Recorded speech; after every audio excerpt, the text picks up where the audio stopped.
What did the children of Reuben and Gad promise to do if given land on the east side of the Jordan? This is the question that we seek to answer today as we continue our verse-by-verse study of the book of Numbers on Walking Through the Bible. If you have a Bible with you, turn to Numbers 32. We're going to be reading from verses 10 to 19. If you don't have a Bible, don't worry. Just follow along with us on the screen. The version that we'll be reading from is the New King James Version. So, Numbers 32, beginning at verse 10. So the Lord's anger was aroused on that day, and he swore an oath, saying, Surely none of the men who came up from Egypt, from 20 years old and above, shall see the land which I swore to Abraham, Isaac, and Jacob, because they have not wholly followed me, except Caleb the son of Jephunneh, the Kenizzite, and Joshua the son of Nun, for they have wholly followed the Lord. So the Lord's anger was aroused against Israel, and he made them wander in the wilderness 40 years, until all the generation that had done evil in the sight of the Lord was gone. And look, you have risen in your father's place a brood of sinful men to increase still more the fierce anger of the Lord against Israel. For if you turn away from following him, he will once again leave them in the wilderness, and you will destroy all these people.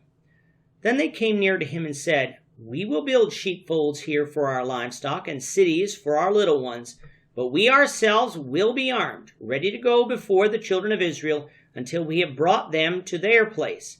And our little ones will dwell in the fortified cities because of the inhabitants of the land. We will not return to our homes until every one of the children of Israel has received his inheritance. For we will not inherit with them on the other side of the Jordan and beyond, because our inheritance has fallen to us on this eastern side of the Jordan. In this chapter, we're dealing with an issue of inheritance. Back in Genesis, God had promised Abraham that his children would possess the land of Canaan. This has largely been understood as that which was west of the Jordan River.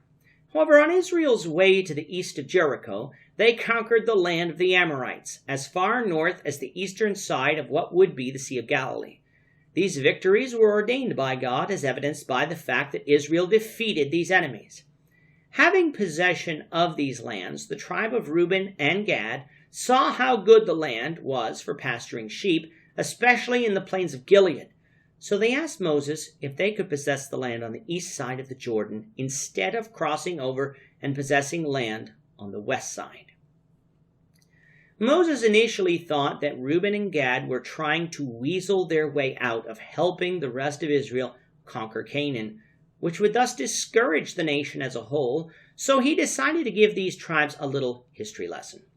He stated that 40 years prior, 10 of the tribes discouraged Israel by giving the nation a bad report of the land. The people then refused to take the land, which caused God to punish the rebels with 40 years of wilderness wandering, until all those who were 20 years and above had died off. Only Joshua and Caleb, men of faith, who told Israel that they could enter Canaan, remained alive and were allowed to enter Canaan. Now, yes, those who were alive would have known about the wilderness wandering, for that is really the only life that they would likely remember, but perhaps these people didn't understand the entire story of why they were wandering, or just how angry God was with them for rebelling.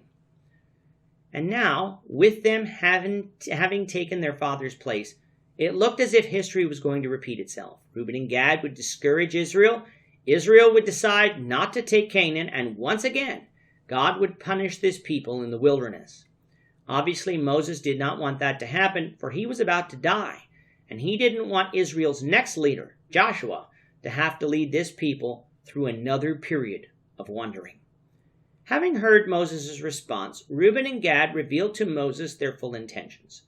They said that they wanted to build sheepfolds on the east side of the Jordan for their flocks and fortified cities for the little ones, but the men of war would not abandon their brothers. They were prepared to go to war with the rest of the children of Israel and would not return home until every one of the children of Israel had received their inheritance. This also confirmed that it was their expectation that if they inherited the land on the east side of the Jordan, that they would thus not inherit land on the west side of the Jordan. Thus, Reuben and Gad were trying to quell Moses' fear that they had some sort of devious plan to try and abandon their brethren, but simply wanted land that would best enable them to raise their flocks and their families. And on its face, this seemed like a reasonable request, for the land on the east side of the Jordan was already conquered. Certainly someone would be controlling it. But just because something looks good in the eyes of man doesn't mean that it looks good in the eyes of God. What would God's response be given to Moses and to the tribes of Reuben and Gad? We'll find out, the Lord willing, in the next lesson. With that, our time is up for today. The Lord willing, we hope you'll join us for tomorrow's discussion of Numbers 32, verses 20 to 30, as we continue our walk through the Bible, one verse at a time. Thank you for watching today's episode. We hope that you found it edifying and ask that you not only subscribe to our channel and podcast, but that you like and share this episode among your friends, so that the saving gospel of Jesus Christ can go out to the whole world.